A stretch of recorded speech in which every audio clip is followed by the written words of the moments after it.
Hola amigos. Why am I whispering?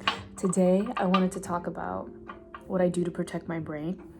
And what I mean by that is kind of just consciously giving my brain a break and allowing it to be kind of held, kind of like holding a baby. Like that's what I like to do with my brain because I think the mind is so fragile. And I worry about I don't know, one day going crazy, losing your mind, feeling like you're not in control of your thoughts or who you are. And that's super scary to me. So I always tend to give my brain break. And how I do that is by watching like comforting TV shows with no war, no trauma, nothing too dramatic. Like I will watch children's TV shows. And I do this often. I used to just do this when I felt like my brain was slipping into a very dangerous place. But I just kind of was like, actually, I want to protect you. And I'm not going to feed you constant media that's aggressive and painful, especially if it's like the subject matter is really just tragic. And it's okay to consume those things. But in order to protect my own head, I wanted to listen to music that was more cheery and more positive, like K-pop and sometimes, or musicals, and sometimes I'll throw it back to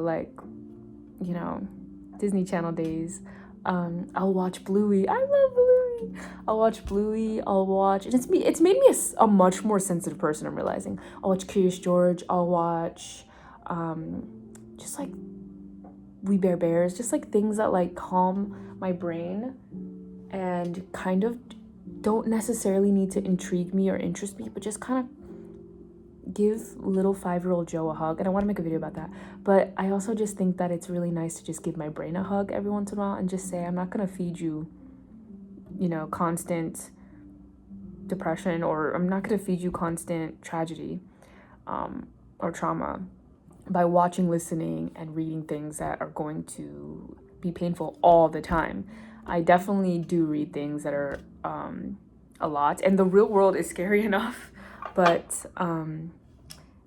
I do think that it's important to do that every once in a while for your own brain, and I think it's nice.